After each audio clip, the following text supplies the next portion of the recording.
gonna run the jet sweep. Lobo's blowing up. Ball's out. Hello, Lobo fans. Welcome into your Lobo Coaches Show. I'm your host, Robert Portnoy, with head football coach at UNM, Danny Gonzales. Coach G, great to be back with you. And your team got a great opportunity to go play an SEC team, LSU, for the first time ever in Baton Rouge. And I think back to you talking about the visit to Kyle Field and Texas A&M, and you thought the team would react differently to it. In terms of how they came out at the start in front of 100,000 people, how'd you feel about it? I mean, I don't think we were intimidated. We didn't play well. And give credit to LSU. They were bigger and stronger than us, and they exposed some of that. We're still probably a couple years away from having enough strength to consistently compete with them, play in and play out. We had some opportunities that we didn't cash in on both sides of the ball. We had, I think, 4 of the 7 third downs they converted. We had opportunities to make tackles before the first down and didn't. And I would have thought that would have significantly changed the final outcome. The score wouldn't have changed whether or not we won or lost. But the bright side to it is, I mean, we've got our normal bumps and bruises after a football game. We didn't lose anybody. We'll have everybody that played in that game on Saturday, Friday night against UNLV. So we've gotten some more depth out of that, but we weren't at a level to be able to compete to win that game yet. There were a few tackles earlier that the Lobos have been making all season. Strength, speed, a combination, what do you think the difference was? Mostly strength. They were bigger than us. We bounced off of them a little bit. Probably some confidence in that at the same time. I mean, we've attacked those all year long and knew we were going to make the play. We attacked it, and I think one of them, the first one, we bounced off of. And that's a little bit mind-settling for you when you've made those plays all year long and all of a sudden a bigger, stronger guy you bounce off of and he doesn't go down as they had been going down. It plays on you a little bit. We didn't keep coming after them, but they were bigger and stronger than us. They were a little quicker than us at times. And plays that we had made earlier on, we didn't make Saturday. And that was the difference between getting off the field. I thought the game at halftime very easily could have been 10 to 13 to 0 instead of the 17. We gave up that last touchdown. We had 3 opportunities to get off the field and didn't. 10-0 at halftime, you're probably a little bit more optimistic, but we weren't doing enough on offense to make that a reality anyway. One of the things we talked about going into the week was the size of the offensive line for LSU. What about the way your defense handled that and dealt with their run game? I didn't think that was an issue. Really was their skill guys. Their skill guys were bigger, faster, and stronger than us, and I thought they made more plays because of it.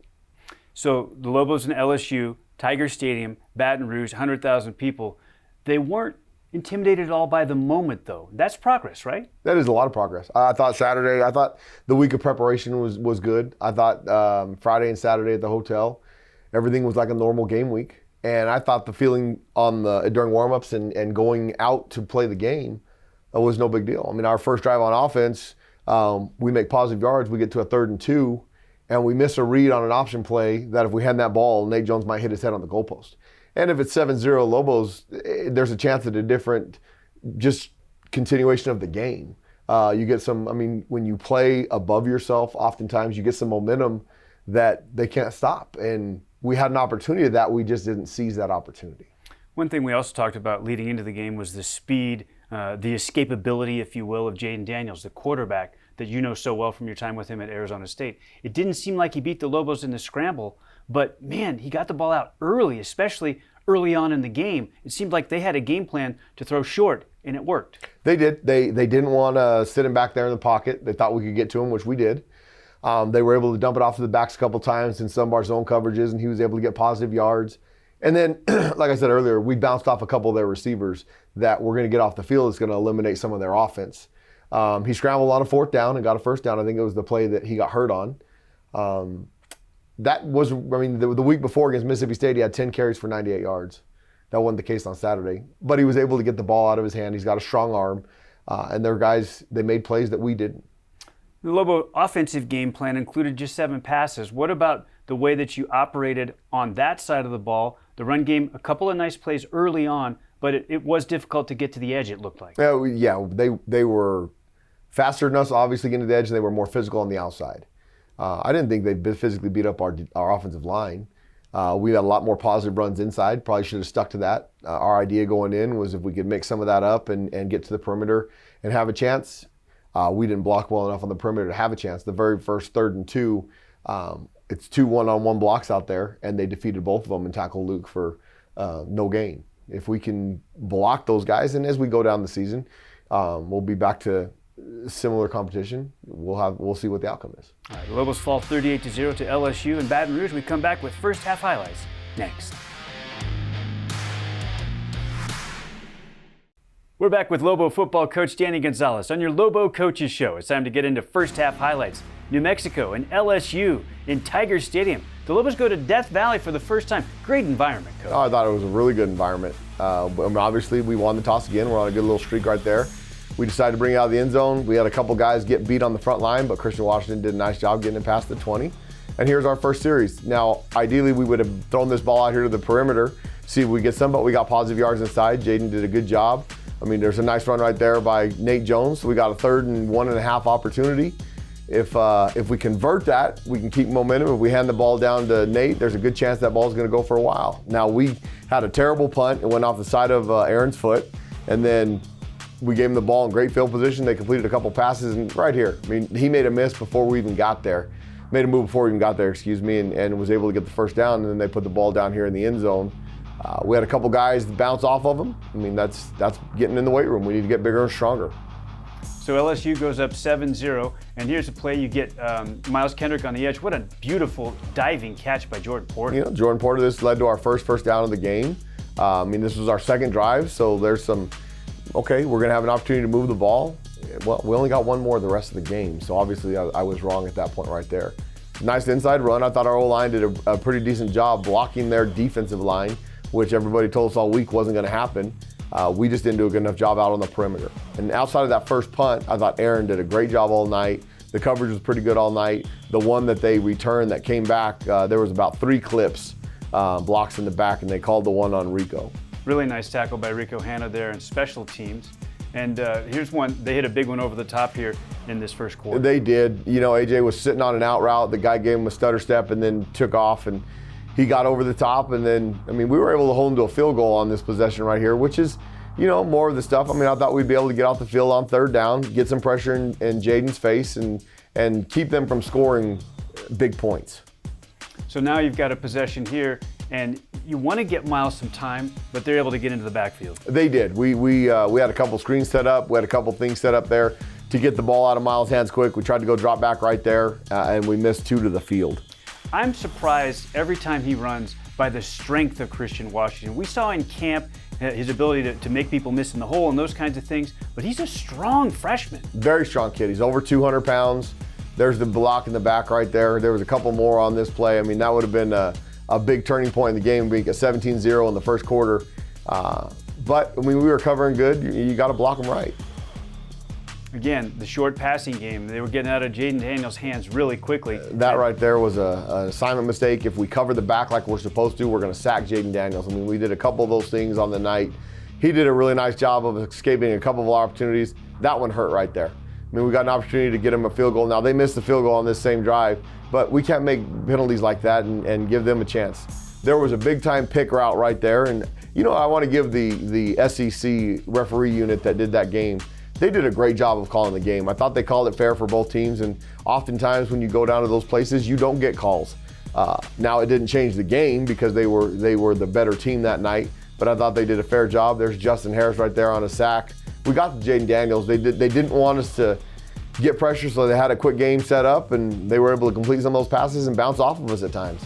Justin Harris was the one with the personal foul penalty that extended the drive on a 3rd down. Then he makes the sack that ends up pushing them back, and then this is the result. And that was good. You know, we thought we could afford some opportunities to keep them off the scoreboard. Here's a nice play on the wheel route right there to Jaden. If he was a little bit quicker, he could have got by that and down the sideline for a touchdown, but we're in positive field position. We're at the 40-yard line. Probably should have stuck out with it a little bit more, running between the tackles, because those guys were doing a good job. Sometimes you listen to outside noise, you shouldn't. Whether it's the seam route to, you know, Sherrod or that wheel there to Hullaby, you're throwing to the backs, and it's effective. It was effective, and right there, that's too bad that they blew the whistle because Christian wasn't down. Another positive run in between the tackles. Now, that was a late throw. He threw it to the wrong level. If he throws it to the deeper guy, we get the first down, and Jordan was open. But when there's pressure in your face, you make quick decisions, and that's where he threw the ball, and we weren't able to convert it. Is this a spot where you were thinking perhaps about a field goal? I thought about it, but I also thought about the being an elevation, and his distance wasn't quite as far as it was earlier on. That one was too bad. We had an opportunity for a 4th down stop in territory. Ronald had a chance, and their guy just made a nice play. I mean, it's a big running back, and we didn't get him down the backfield. The slants, the quick hitches, the swing passes to the backs, it seemed like the staple in the first half for them. It did. I mean, that was a big play right there. We have an opportunity to get off the field again on 3rd and 7. We got a DB on the receiver, and the receiver was able to stick his hands out there and make the play. We kept them out of the end zone until the 3rd and goal try. They did a nice job right here. Now, we're way too high. If you look at our D-line right there, we get knocked off. I thought Jake Saltonstall did a great job. He got penetration, was 2 yards deep in the backfield, but the other 2 got knocked off the ball, and they were able to put that in right before halftime to make it 17-0. That last 3rd down conversion before the goal-to-go scenario, that was one ball where Jaden Daniels really fitted into a tight window. The coverage there was pretty good. You guys almost got off the field on that play. We had a chance. I mean, we could have gotten off with another field goal attempt, possibly being 13-0. We had guys in the right spot. It was one of those 50-50 balls, and they made that play. Coach Kelly expressed his frustration after the game that his team didn't score more earlier in this game, but your defense was good at getting off the field. Not perfect, but I thought the defense hung with a very good SEC offense. Well, their idea was they were going to score 100 points in the first half, and they tried. We made a couple plays here and there to get off the field. I thought we could have made more. As we get bigger and stronger in the weight room, we'll have opportunities. We had guys in the right spots. They had guys that made better plays than us. We had an opportunity to get off the field. At times we did. We just need to be more consistent. And I look forward to playing those kind of games because those are the teams that we want to compete with if we want to do the things that we talk about around here. All right, we take a timeout. We come back with second half highlights after this. We're back on your Lobo Coaches Show. It's time to get into second half highlights. The Lobos and LSU Tigers in Baton Rouge. You know, we came out right away. We were able to get off the field with a 4th down stop. They had a couple positive runs. They made a couple plays. I mean, here's a good job of getting to the ball. They didn't run the ball successfully until late in the 3rd quarter when they were starting to wear us out a little bit. We played a lot on defense. We played 80 plays. Time of possession was pretty lopsided because we couldn't get first downs on offense. Here was a 4th down and 7, and on the first possession of the second half, we were able to get off the field because of some pressure and good coverage. We've got good field position. We've got to be able to do something with it. There's a positive run by Nate. I mean, I thought the O-line did a fairly decent job for most of the night. It was the perimeter blocking that really hampered us the most. What about these interior runs in terms of in the zone read? Are most of these design gives, or are each of them a read option? How often is it a choice? We have some that are designed. You're giving it no matter what, and we still do the play action fake out of it for both the option and the pass. But the majority of them, it's a read inside. I mean, we're reading a guy inside, we're reading a guy on the perimeter and trying to get the ball either pitched or hit up the gut with one of our running backs. Here was the 4th down that he scrambled for. We actually knocked Jaden out of the game on this play. They said he could have come back. I talked to Jaden after the game, and I'm really close with Jaden with my time from Arizona State, and he was very complimentary of the licks that we got on him. But they weren't enough to keep them out of the end zone. So they get another touchdown here, and now they're working with their second-string quarterback, Nussmeier, and he's got a pretty good lineage himself. You know, Nussmeier's got a great arm, can throw the ball. He's probably not as athletic or as quick as Jaden, but their offense is very efficient when he's in there just the same. We had an opportunity right there. We didn't get the ball thrown early on. Miles tried to scramble, and their speed, you saw the closing speed, that they had an advantage on that aspect of the game.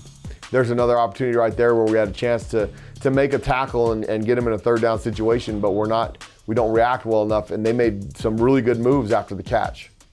That one was disappointing. That run right there, that was a point of the game where I thought I saw a little bit of the old Lobos creeping in. We started to give in a little bit. Now, they came back and fought their way in the 4th quarter, but I was disappointed with the second half of the 3rd quarter.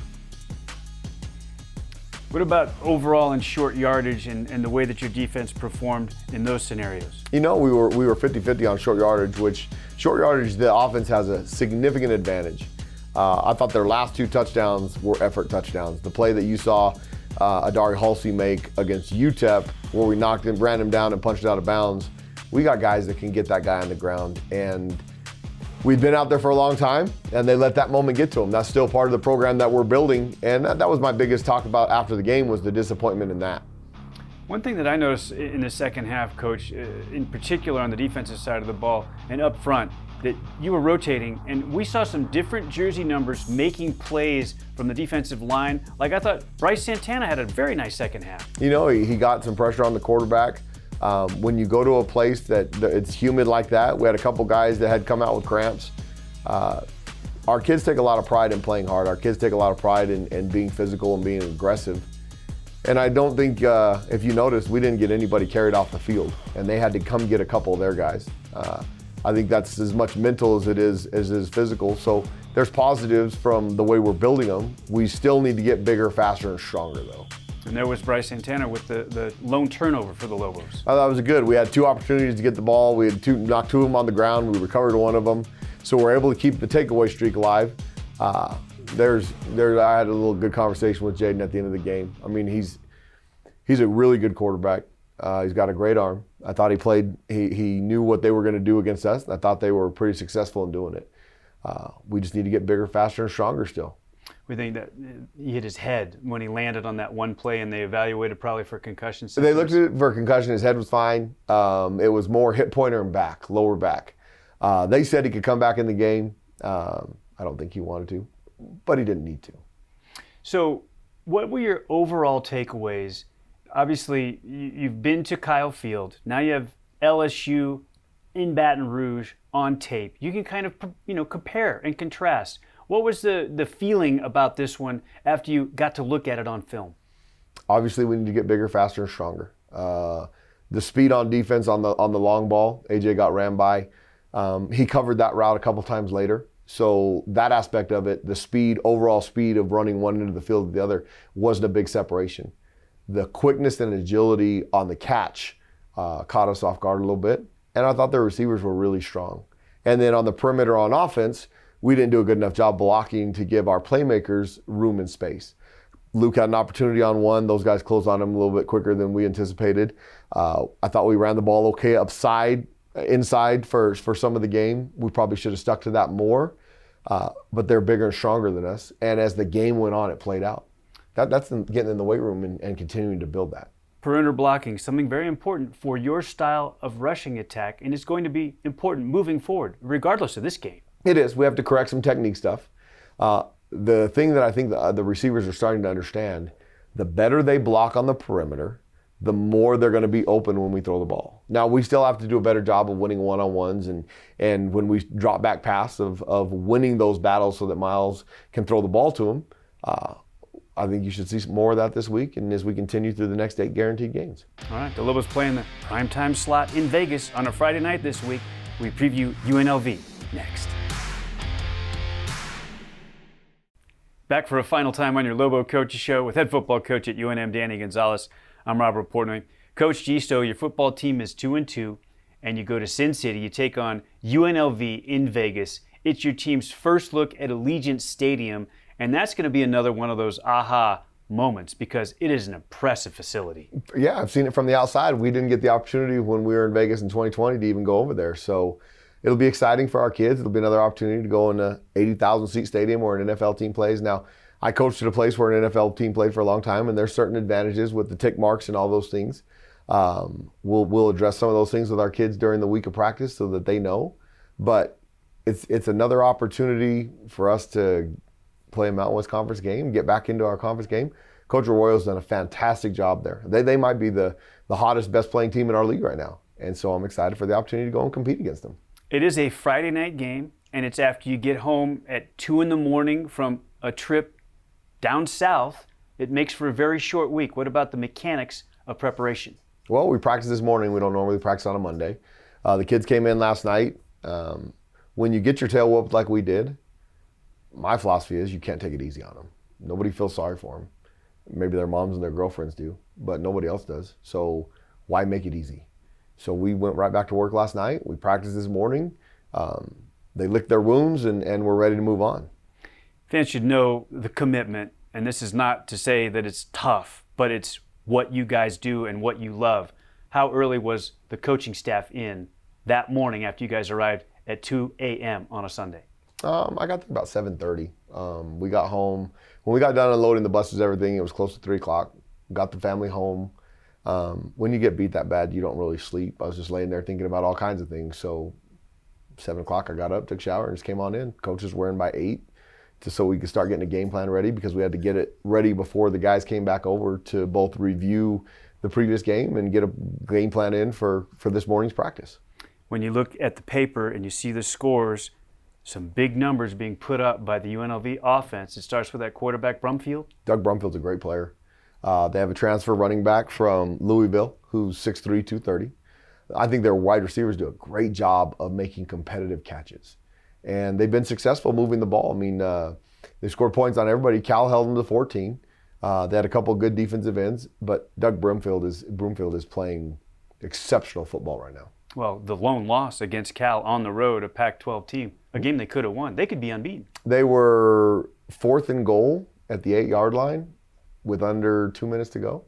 If they score a touchdown right there, they're 3-0 and probably getting votes for the top 25. I mean, they beat a Pac-12 team.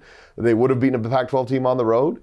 They dominated their other games, so it's a good football team we're getting ready to play on Friday. The Lobos schedule, 6 teams receiving votes in the preseason poll. UNLV wasn't one of them. The Mountain West is a pretty good league. It's a great league, and it's a very competitive league. So I'm glad we're getting back into our league schedule now. We've got one more non-conference game with that other school, and I'm looking forward to getting down and going down that path. Well, I know that you have big goals for your team for this season, and it kind of starts now, doesn't it, as you get into the meat of the conference slate against UNLV in Vegas. We wish you the best of luck, Coach. Thank you, sir. For Frank McCogniano, Chase Christensen, and head coach Danny Gonzales, I'm Robert Portman. So long, everybody, and go Lobos.